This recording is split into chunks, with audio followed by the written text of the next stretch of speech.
clasificación B. Apta para todo público, con vigilancia de adultos.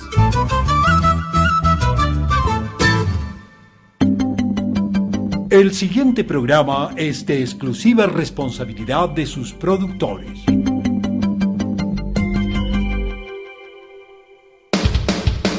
Contenido F. Formativos, educativos y culturales.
Generamos más ruido que nunca. Bienvenidos a su programa Ruido de Fondo, donde escuchamos lo que los demás solo oyen. Soy Daniel y me encuentro junto a Sebastián. Bienvenidos a una nueva edición de Ruido de Fondo, el programa creado para decir las cosas que no se dicen generalmente en los medios. Escúchanos a través de 940M, a través de la aplicación de Google Play Radio CC HD. Igual no se olviden de escucharnos por www.casadelacultura.gov.es y no olviden de seguir nuestras redes sociales. Nos encontramos en Facebook como Radio Barba Azul. Si tienes preguntas de nuestros invitados, no olviden escribirnos o whatsappear con un mensaje de texto al 09876234456. Igual, como ya saben, nosotros siempre estamos como que sorteando libros y cosas, y discos, y discos y cosas y así. camisetas. Y bueno, entonces la pregunta primero vamos a... El libro que se va a sortear es de Jorge Luis Borges, Historia de la Eternidad. Entonces, ¿cómo se participa? Hay que seguir la programación de Radio Barba Azul de lunes a viernes de 18 a 19 horas. Y responder a la pregunta que vamos a realizar en este momento. Y el día de hoy, la pregunta para la gente que quiere ganarse Historia de la Eternidad de Jorge Luis Borges es, Dani. ¿Cuál de los siguientes escritores no ganó el premio Nobel de Literatura? Samuel Beckett, Juan Ramón Jiménez, Oscar Wilde. Entonces igual, no se olviden, hoy vamos a conversar acerca del contexto poético guayaquileño junto a Ernesto Carrión, uno de los poetas más importantes actualmente. En la actualidad, Ernesto Carrión, junto a otros escritores, ha fortificado todo el contexto literario en Guayaquil, especialmente en Guayaquil, pero a nivel ecuatoriano, a nivel nacional también, con varias actividades, la creación de Fondo de Animal, el proyecto editorial que tienes, y también el Festival Desembarco Poético, que es reconocido como uno de los más importantes de Latinoamérica. Sí, Sebas, igual Ernesto Carrión nace en Guayaquil en 1977, escrito su poesía en una trilogía formada por algunos volúmenes, entre ellos La muerte de Caín, Los duelos de una cabeza sin mundo y 18 Scorpio, Biogénesis. Son los 3 libros con los que Ernesto Carrión cierra su trilogía, y también son los libros con los cuales él va a cerrar su obra, según en otras entrevistas él comentaba. Es decir, con esa trilogía va a cerrar todo lo que es su obra en cuanto a poesía. Igual Sebas ha merecido los siguientes reconocimientos: Premio Nacional de Poesía César Dávila Andrade en el 2002. Igual el Premio Latinoamericano de Poesía Ciudad de Medellín, otorgado por el Festival Internacional de Poesía de Medellín 2007. También el Premio Nacional de Poesía Jorge Carrera Andrade en 2008, es becario del Programa de Creadores de Iberoamérica y Haití en México, y el Premio Nacional de Poesía Jorge Carrera Andrade en el 2013. Bienvenido, Ernesto, gracias por compartir este espacio creado para la gente y por la gente. Gracias a ustedes por la invitación. Ernesto, en ese programa, en el contexto de la Feria Internacional del Libro 2016, en la cual tú participaste hace poquito, hace 2 horas, se enmarca dentro de todo este contexto literario, ¿no? Toda esta generación de una industria también de la literatura, esta generación de procesos culturales que conllevan hacia esta Feria del Libro, hacia diferentes eventos en los cuales la literatura es el protagonista. ¿Cuál es el contexto, tú en tu experiencia como escritor, cuál es el contexto literario, cuál es el estado de la literatura, el estado del arte de la literatura en la actualidad en el Ecuador? Ya, es una pregunta bastante seria. Y amplia. Pero a ver, yo tengo algunos comentarios al respecto. Por ejemplo, yo pienso que la literatura ecuatoriana gira alrededor de algunos ejes que son falsos, y esa es la verdad. Uno de ellos es, por ejemplo, la idea del canon, la idea de lo que se genera, de lo que debe ser un canon. Y con esto voy a ser muy claro. En el mundo en el que vivimos ahora, en el que evidentemente ya no existen fronteras, y en el que puede haber un poeta español queriendo escribir como un poeta japonés, o un poeta chileno queriendo escribir como un poeta alemán, pensar en el canon, que es la idea de lo nacional o de un arte nacional, de una supremacía artística en cualquier rama, me parece absurdo. Entonces, esa es una de las cosas que me parece uno de los ejes falsos de la literatura nacional. Otro me parece falso es la falta de lectores que tienen los escritores nacionales. ¿A dónde voy? Los escritores ecuatorianos no tienen lectores verdaderamente. Yo estoy casi seguro que nadie va a las librerías a buscar libros de novelistas y de poetas ecuatorianos. O sea, pueden pasar con ciertas excepciones, pero asumo que no se venden 1000 libros de un novelista ecuatoriano en el mes. No, y menos se venden 1000 libros de poesía de un poeta ecuatoriano al mes. No sucede así.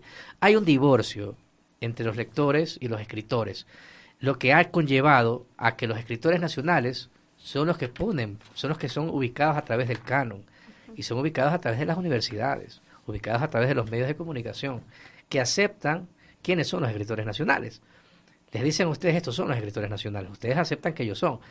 Ni siquiera han leído los libros, quizás los han leído, quizás les parecieron aburridos, pero no lo dicen, porque simplemente tienen que seguir en la mecánica de lo que nos intentan meter. La verdad es esta: en una realidad en la que no tienes una gente cautiva, un grupo cautivo de lectores, que no hay críticos verdaderamente de literatura, ¿cómo mides el valor literario? Y estamos hablando entonces que lo que pasa a medir esto es simplemente ciertas amistades, ¿no? Ciertos amigos hacen las críticas, otros, así sucede, en Ecuador es así. Uno tiene que hacer la crítica de su amigo, el amigo hace la crítica del otro, etcétera. Pero en esto se incurre en la posibilidad de la lisonja, de hablar bien, excesivamente bien de un libro que quizás no lo merezca. Entonces, yo voy a esta reflexión en el sentido de que me imagino que un escritor que publica en España, por ejemplo, aparecen dos escritores, publican 2 libros en España, y de pronto hay un grupo de lectores que acuden a las librerías, compran estos libros, se generan contenidos y comentarios. Aparte de eso, aparecen personas que hacen críticas, aparecen chicos que hacen críticas en sus blogs, ¿no, verdad? También esa es una crítica que es muy válida. Aparecen gente comentando los libros. Entonces, se genera una cantidad de contenido, de información al respecto que es saludable, ¿no? Cada quien dice, bueno, a mí la verdad me gusta mucho esta novela de Vilamatas, a mí me parece que no, a este que le dieron el premio de primavera de novela, me parece que es malo, y eso lo puedes ver, pero aquí no sucede eso. Entonces aquí nos quieren hacer creer que los narradores y los escritores ecuatorianos son los mismos de hace 50 años, y yo no me lo quiero creer, simplemente porque estoy seguro que mucha gente ni siquiera lee esos libros. Claro, existe esta relación conflictiva a veces, y a veces también una relación muy simbiótica entre la crítica literaria y la obra literaria, ¿no? O sea, ¿hasta qué punto la crítica literaria puede estimular, o sea, el encasillar a determinar, o sea, canonizarlo primero y decir encasillar en determinada corriente literaria un escritor? Puede influir también en la creación literaria. O sea, estamos en un país que muchas veces los poetas siguen escribiendo para otros poetas. O sea, los únicos que compran poesía son los poetas en realidad. Es exactamente lo que acabas de decir. Yo tuve una ponencia tuve un problema cuando la di en la Universidad de Cuenca hace como 3-4 años, que se llamaba Canon y Dominación, 25 años de la poesía ecuatoriana en un país sin lectores. En ese trabajo, yo no solamente propongo de cómo se ha generado el canon haciendo triadas que siempre son quiteñas, porque se manejan desde un canon andinocéntrico, sino que al mismo tiempo demuestro cómo en los 90 los poetas estaban haciendo libros de poesía para otros poetas, para que otros poetas aceptaran esos libros como poesía y los ubicaran en la fila del canon.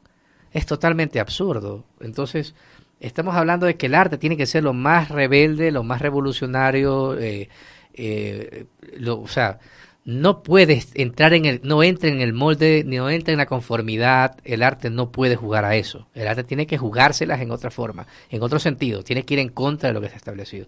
O sea, entonces, porque evidentemente ese arte genera una crítica de la sociedad y el momento histórico que está viviendo una sociedad, un país, etcétera. Para eso está el arte.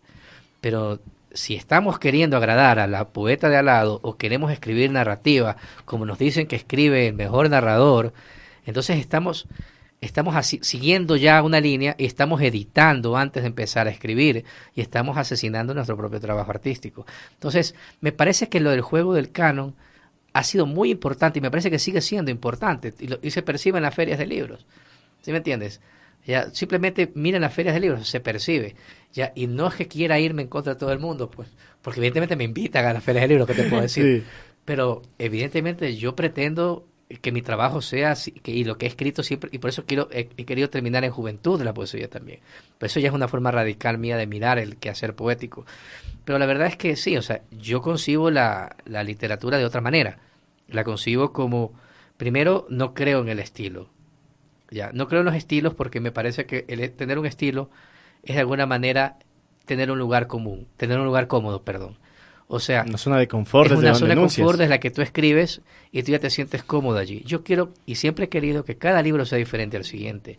Y a pesar de que hay gente, amigos, lectores, críticos que me dicen, pero se nota que es tu obra, al menos así lo creo, pues que Manuel de Ruido no se parece en nada a Novela de Dios, ni se parece en nada en Fundación de la Niebla, ni se parece a Demonia Factory. Para mí no se parecen, no fueron creados ni por el mismo sujeto, porque estamos dejando de ser a cada rato, dejamos de ser quienes somos con el paso del tiempo, y tampoco fueron escritos con la misma fuerza, fueron escritos activados por diferentes circunstancias. Pero registran una situación y registran un momento.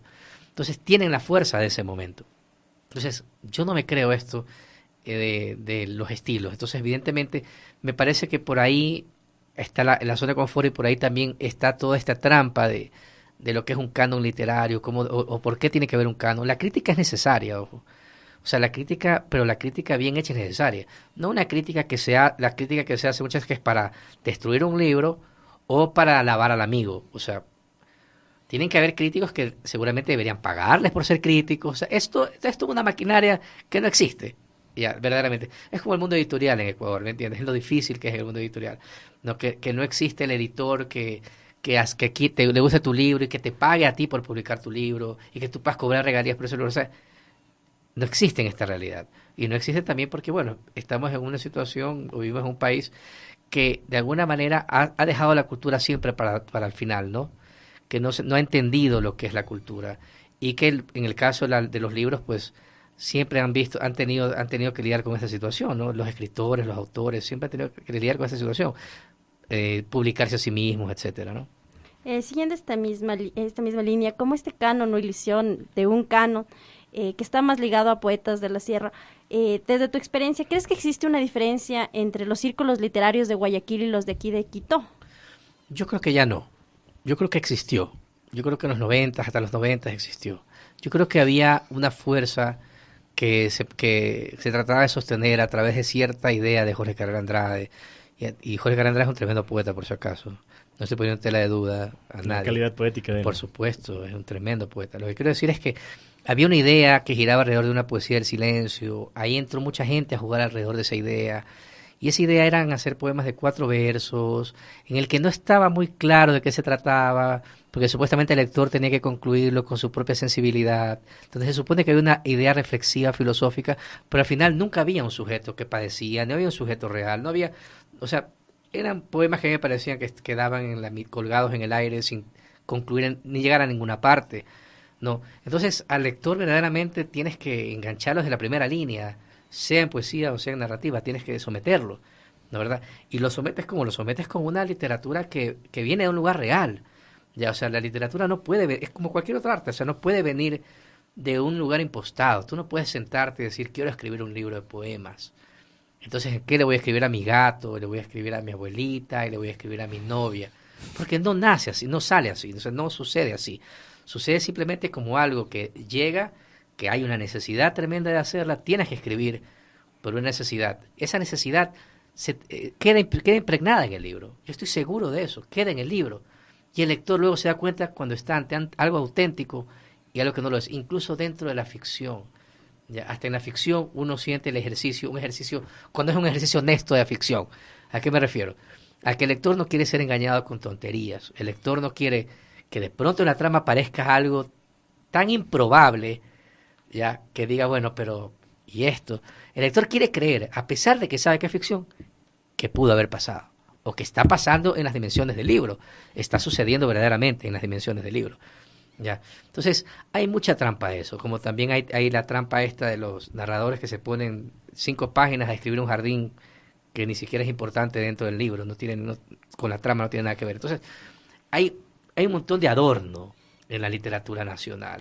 Hay un montón hay como una postura ornamental que no sé de dónde viene, quizás viene del pasado, puede ser. Es probable. Me ligo a pensar, o sea, quiero creer que ya no existen ese tipo de cosas ahora. Que una vez que pues aparecieron los blogs, aparecieron los festivales de poesía independientes, que la gente de Ecuador podía ver lo que estaban escribiendo en Perú y en Chile, en México. Los chicos de Chile podían ver al otro lado.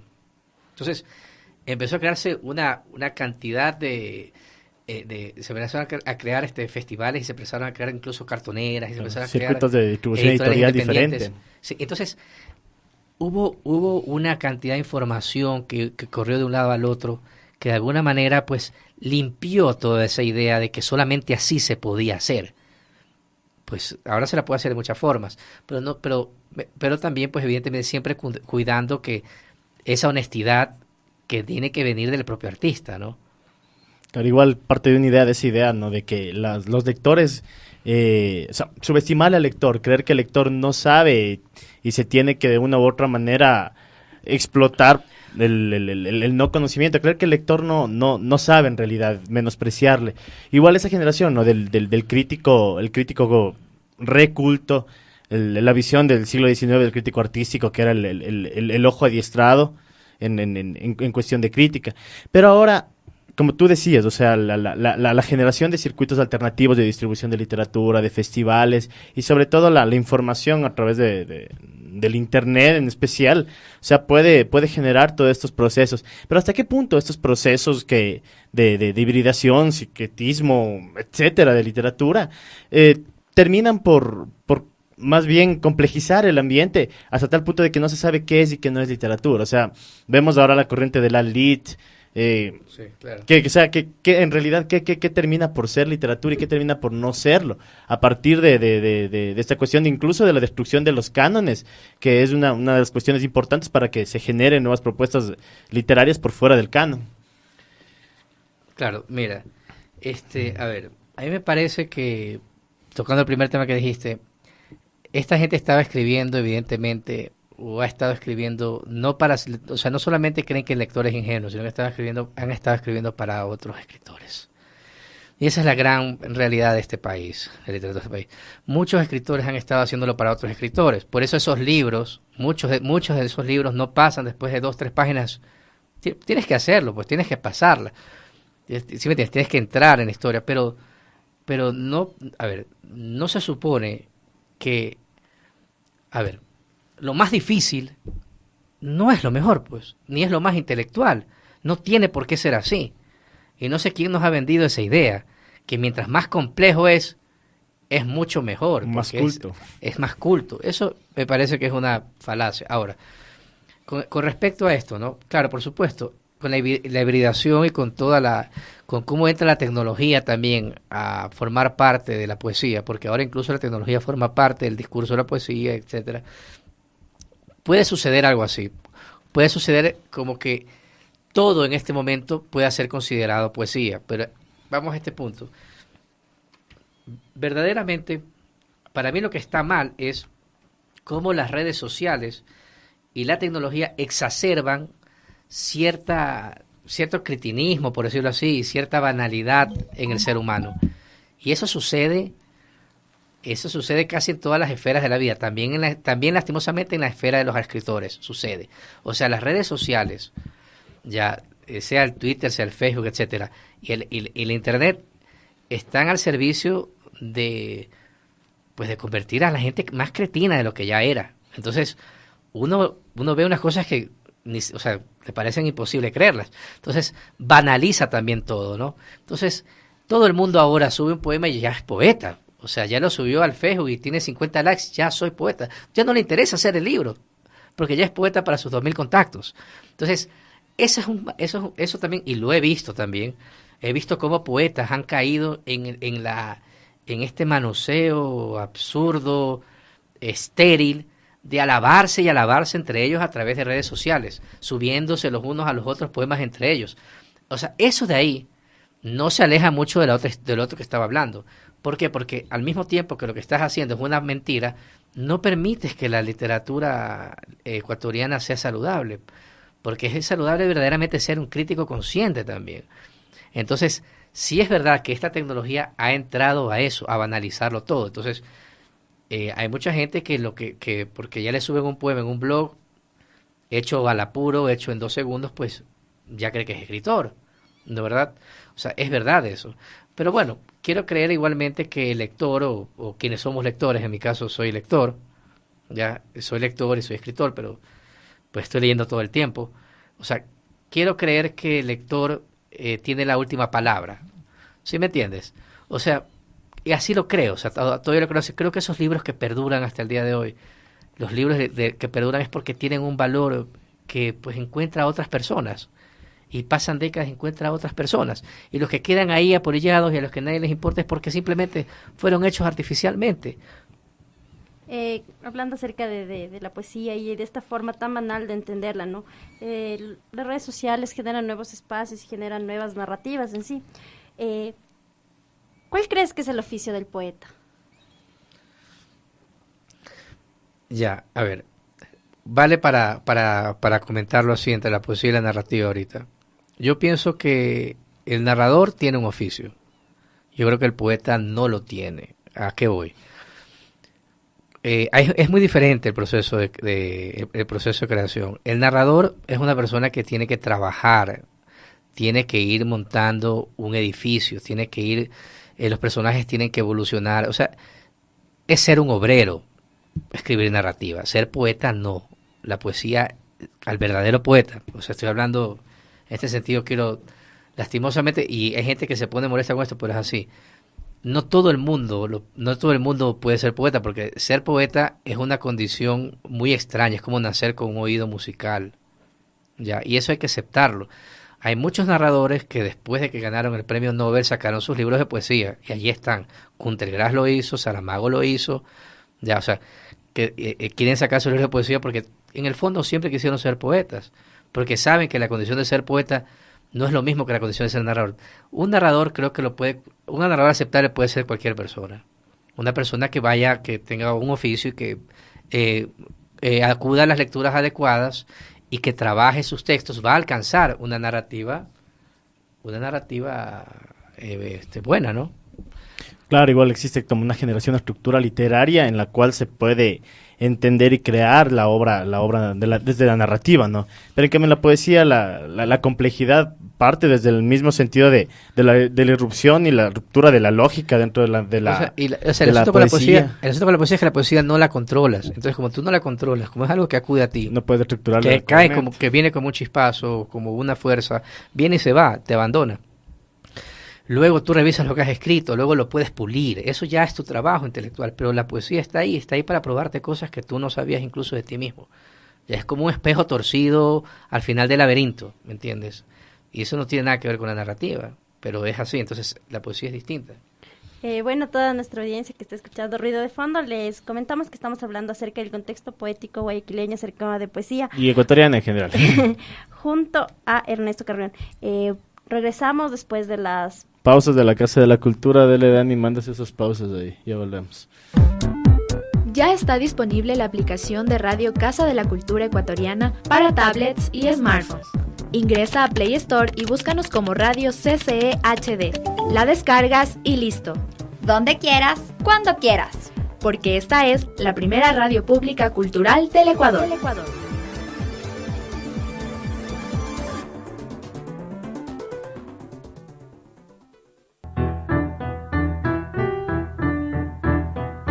Gabriela Rivadeneira, presidenta de la Asamblea Nacional.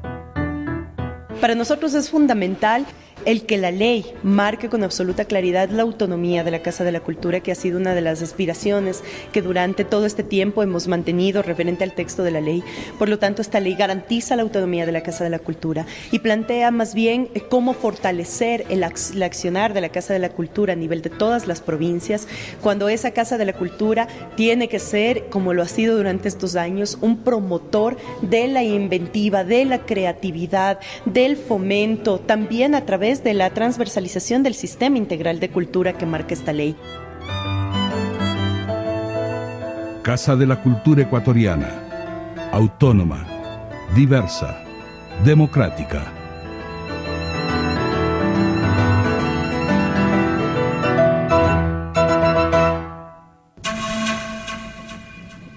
Sudamérica. Tierra de diversas culturas. Uno de sus países más pintorescos es Ecuador.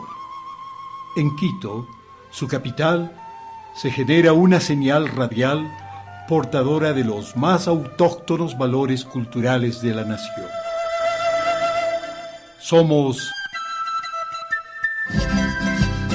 Radio Casa de la Cultura Ecuatoriana, la primera radio pública cultural del país. Para Ecuador y el mundo, con una programación inclusiva y diversa. Diseñada por y para quienes defienden la identidad de su pueblo. Las 24 horas del día con usted.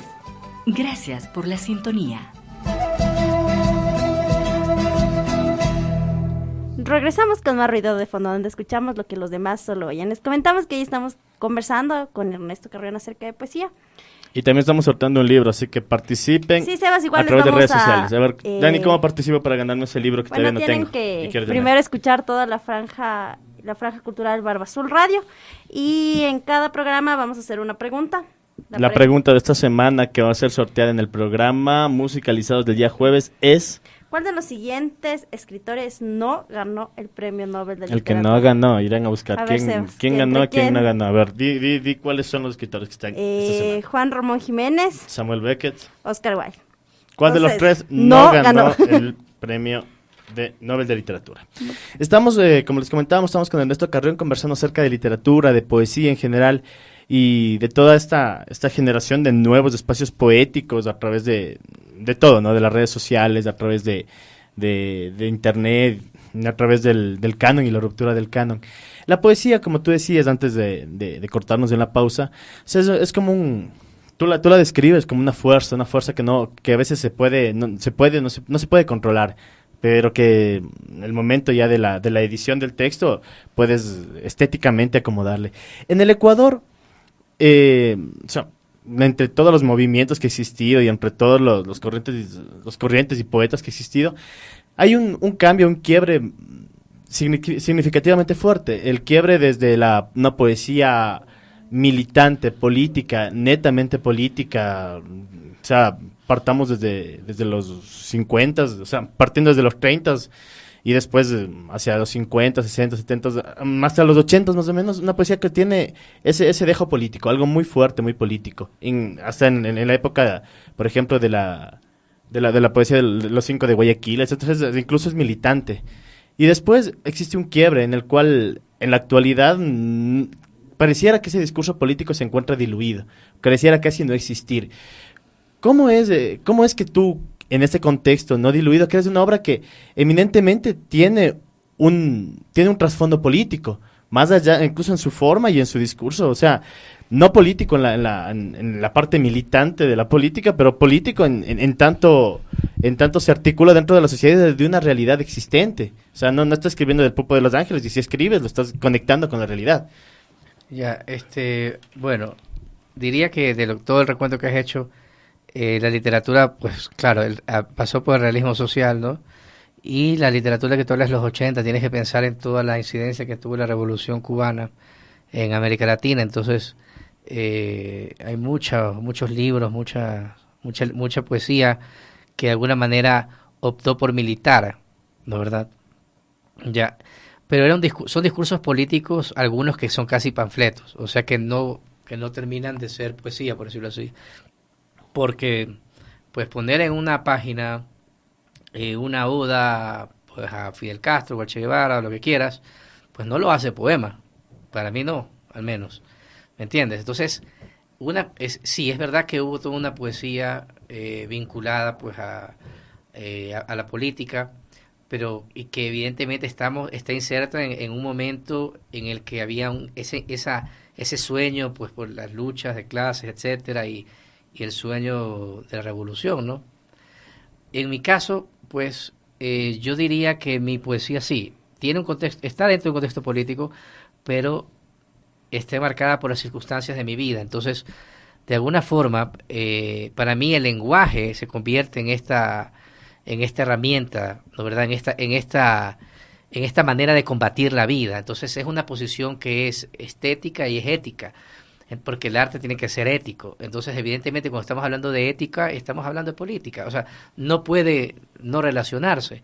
No, ¿sí me entiendes? Ahora, el asunto es, por ejemplo, particularmente en el viaje, en mi primer libro, que tenía que ver con la muerte de Caín, que tiene que ver con tirar abajo este Dios católico que nos habían impuesto. Por supuesto, es una actitud totalmente política, pero es una actitud totalmente personal también. O sea, a mí me molestaba tener que ir a la iglesia, y me molestaba un montón de cosas, me molestaba no entender qué tenía que ver mi vida con un señor judío que, pues, había nacido hace tanto tiempo en otra parte de mi país, que no tiene nada que ver, para mí no tiene nada que ver conmigo, o sea, y no entendía por qué había toda esta relación de respeto y en la que simplemente a uno lo obligan a estar. Entonces, bueno, yo empecé a hacer este libro allá 18, 19 años por ahí, entonces, evidentemente, es un documento que termina siendo una postura crítica. Es una postura crítica, es una postura política. Y la segunda parte, pues los duelos en la cabeza sin mundo, es cuando yo intento buscar, bueno, entonces si esta no ha sido mi casa, esta no ha sido mi realidad, esta no ha sido mi cultura, ¿cuál es mi cultura? O sea, ¿cuál es? ¿Cuál es mi cuerpo? O sea, ¿dónde está? Entonces ahí entra el viaje, pues a través de Demonia Factory, Fundación de la Niebla, Demonia Factory, Mesía Monstruo, que es, digamos, el libro más autobiográfico en poesía, y entra y llega a Calibán, pues no, que llega a todo este viaje del mestizaje, porque evidentemente somos mestizos, y es un mestizaje que termina conectado ya termina en ciberdemocracia, que es un mestizo que está conectado a todos estos instrumentos de tecnológicos, de redes sociales, etcétera, ¿no? Pero sin embargo, sigo pensando que América no ha tenido su espacio para pensar su identidad todavía. Y lo sigo creyendo, o sea, sigo pensando que nuestra identidad es algo que está ahí desaparecido, que no nos han dado el tiempo para replantearla bien. Hay un libro muy, o sea, en el que capaz y se refleja de manera más fuerte. Ese es el libro que tienes de narrativa, en el que se me fue ahorita el nombre, pero es en el que se encuentra Burroughs con el Che Guevara en Guayaquil. Ciudad Pretexto. Ciudad Pretexto, o sea, en ese texto ese es el encuentro de estos dos, de esta cuestión, o sea, Burroughs como el fuerte de la generación beat y respecto a la generación de vanguardia estética en la literatura, y el Che Guevara como ícono de la ética política y o sea, de la política en general en Latinoamérica. O sea, ¿cómo describes aquí ese encuentro? Ya, a ver, la idea evidentemente vino, esto es un proyecto más grande que se llama Triángulo Fusser. Triángulo Fusser son 3 libros, que en conjunto tiene como 500 páginas. La primera parte se llama Tríptico de una ciudad que ya salió. La segunda es esta, Ciudad Pretexto. Y la tercera, pues ya está terminada. Está nuevita, creo, Ciudad Pretexto, ¿no? ¿Qué? Está nuevo, sí, está recién. Ya, entonces, ¿qué pasa? Que en el 53 el Che Guevara pasa por Guayaquil, donde vive 2 meses, y todo su tránsito en Guayaquil está muy desaparecido, es muy extraño, está muy perdido. Entonces, en Tríptico de una ciudad aparecen 2 personajes, 2 amigos universitarios que intentan, mientras uno está haciendo está haciendo un trabajo sobre los travestis de la calle 1 de Mayo, el otro tiene que encontrar las huellas de Guevara en el 53 por 2 meses en Guayaquil. Entonces, haciendo ese trabajo me di cuenta, pues, que el mismo año pasó Burroughs por Guayaquil. Entonces, al final de esta primera parte queda la idea que bueno, imagínate qué hubiera sucedido si hubieran encontrado Burroughs y Guevara en Guayaquil en el 53. Entonces, hice esta pieza, que es una pieza de ficción, en la que evidentemente, pues, Burroughs representa a un norteamericano, a pesar de que es evidentemente este monstruo de la generación beat, se encuentra con Guevara, que también de alguna manera era un hipster. Guevara también era un pre-hippie, o sea, lo era. Andaba con la mochila, andaba en la moto, había viajado también en bicicleta por el sureste de Argentina, o sea, tenía y quería ser escritor. O sea, simplemente hay muchas facetas de él que creo que las han borrado también por la situación, porque la gente prefiere ver un perfil de él.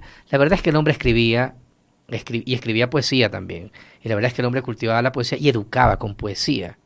Ya, o sea, el libro, el Diario Verde que se encontró en Bolivia, el Diario Verde Rojo, son 67 poemas transcritos por él a mano, cuando educaba con León Felipe, con Vallejo, con Neruda, ya, con Nicolás Guillén. Entonces, estamos viendo que está un chico de 25 años que quiere ser escritor, que tiene ideas en su mochila para hacer de poesía, de narrativa, que es fotógrafo aficionado, ¿no? Y que va encontrando en el camino, pues, situaciones políticas, la situación de América Latina, etcétera.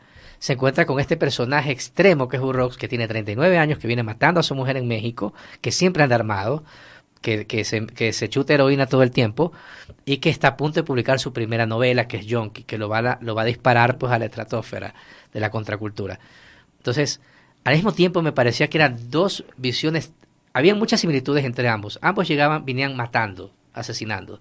Guevara venía asesinando a un perro por error en una cabaña en la frontera de Chile con un rifle.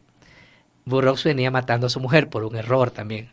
Ya, aunque se sospeche que Burroughs la mató a propósito. Se dice que es un error. Ya. Aparte, los dos tienen parientes violentos, tienen ancestros violentos.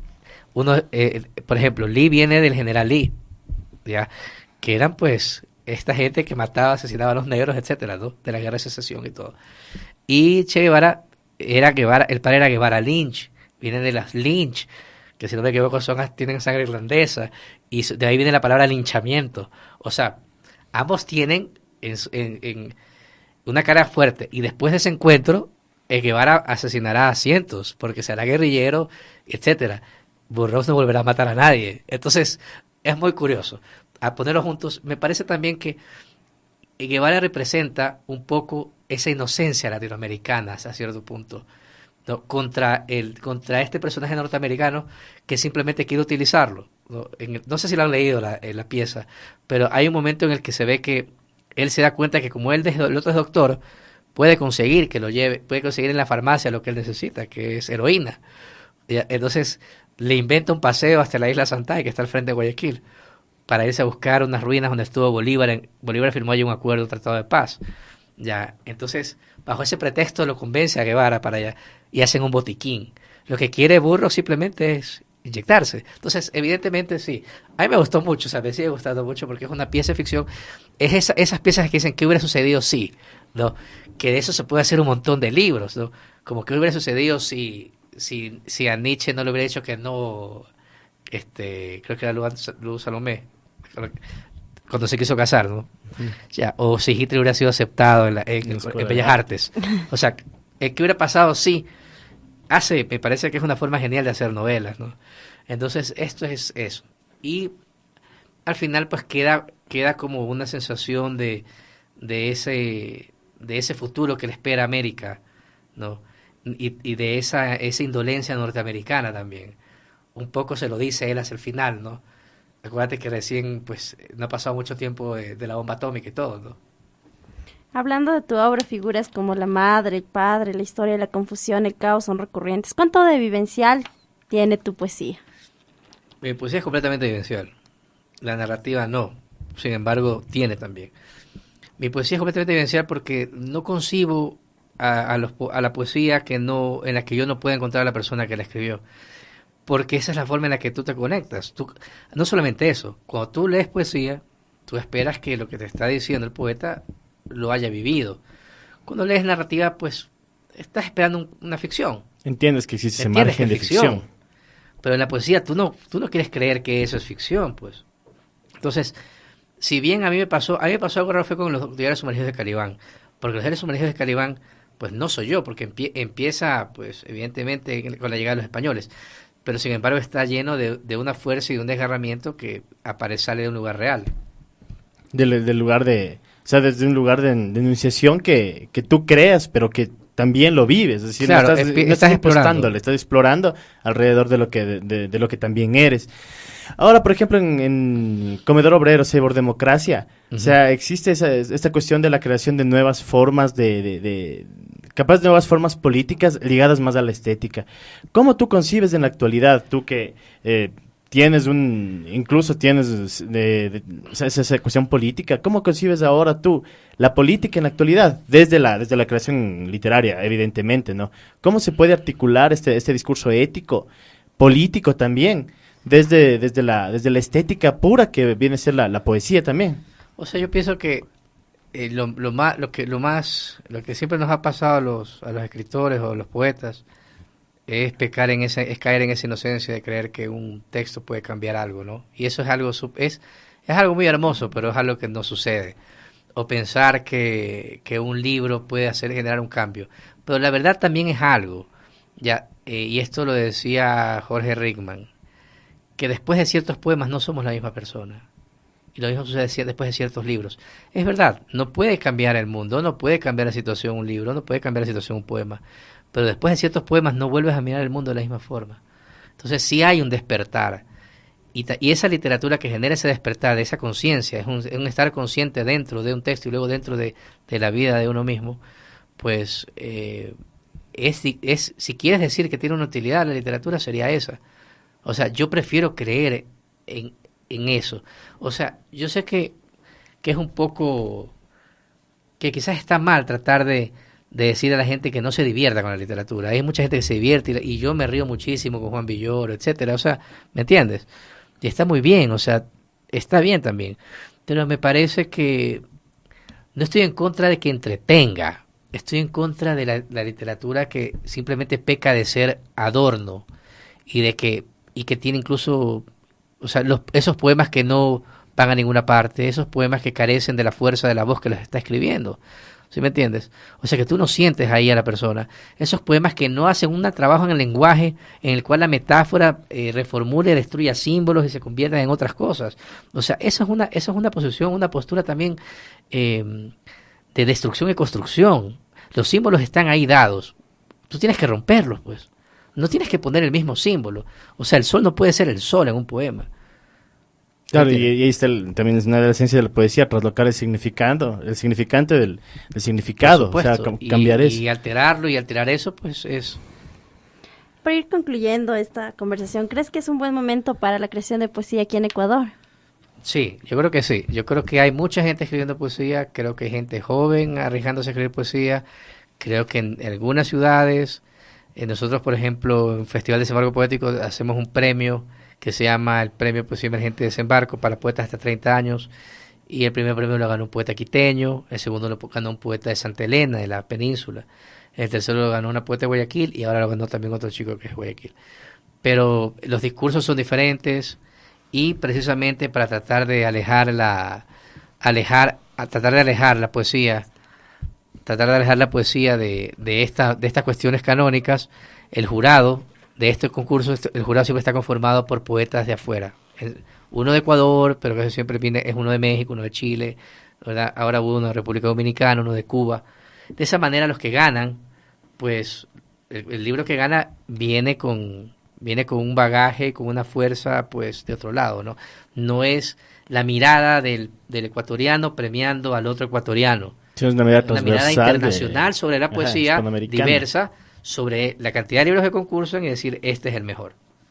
Ernesto, para ir terminando, no sabemos si podemos leer un poema o si tenemos a la mano algún poema para que pueda la gente que nos está escuchando leerle un fragmento de algo. Sí, estaba intentando, pero no es que no traje. No me baja el... Bueno, ya. La gente quiera escucharle a Ernesto, quiera compartir con él también. El día de mañana vas a estar a las 10 de la mañana explica un poquito cómo es qué es lo que vas a hacer mañana en el contexto de la Feria del Libro. Ya, mañana, hoy hubo una lectura y mañana hay una cuestión que se llama la cocina del escritor, que nos llevan a los colegios, algo así. Asumo que hacer charlas con estudiantes sobre cómo es el proceso de escritura, etcétera.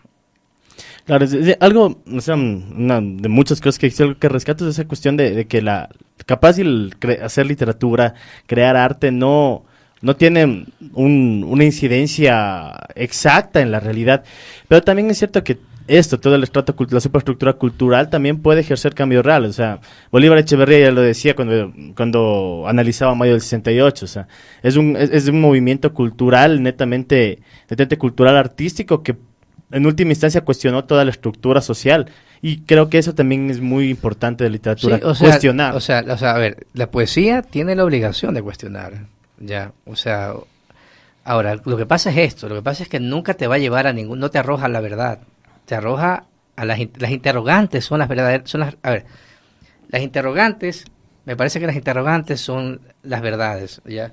O sea, solamente las interrogantes son esas verdades en las que uno puede indagar, pero de ahí, que te lleve a una verdad, la poesía es imposible. Que responda a preguntas es ya más complicado, entonces, ¿qué hacer?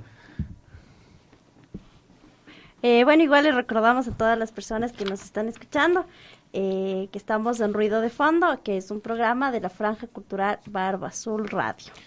Bueno, igual, Ernesto, Sebas, les vamos a decir acerca del libro que vamos a sortear. Sebas, ¿cómo se llama el libro? El libro se llama La Historia de la Eternidad, de Jorge Luis Borges. Entonces, la pregunta que estamos haciendo es, ¿cuál de los siguientes escritores no ganó el Premio Nobel de la Literatura? Samuel Beckett. Juan Ramón Jiménez. Oscar Wilde, perdón. Entonces, igual pueden escribirnos a nuestro WhatsApp, igual contestar mediante nuestras redes sociales. Nos encuentras como Radio Barba Azul. Ya. Ernesto, me dice, lo lograste. Sí. Listo, a ver. Para la gente, va Ernesto a leernos un fragmento de algún poema de él.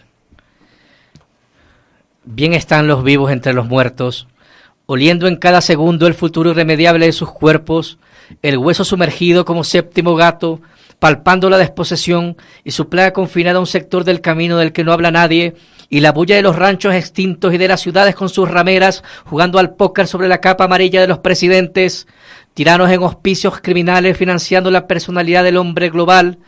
Bien están los muertos y los vivos, los asesinos y sus víctimas aquí en la tierra, todos entrelazados por el pecado y el brazo descuartizado del amor brillando bajo el rabo de una luna hecha un canguro, allí saltando en la noche más triste de todas, la de tu muerte, haciendo de ti un voluminoso bloque de hielo bajo el cielo plateado y real, haciéndote un geyser, papá, en la noche concreta como ausencia firme de la luz, como la lesión de un tigre descomunal que exhala entre las hojas venadas su punto de muerte, muriéndote, papá, con tus brazos estirados sobre una mesa borrada dentro de un bar de locas, muriéndote, papá, cayendo ante la botella y viajando por el laberinto del alcohol que graniza sobre tus labios el veneno, irreal, papá, como el fugaz machetazo de los rezos sobre el hierro encorvado de los relámpagos, irreal como la sonoridad de una rosa comunista bajo los blancos lunares de la nieve, Padre irreal, sofocándose bajo el fragmento de un cielo corporativo proyectado con potencia desde un rascacielos.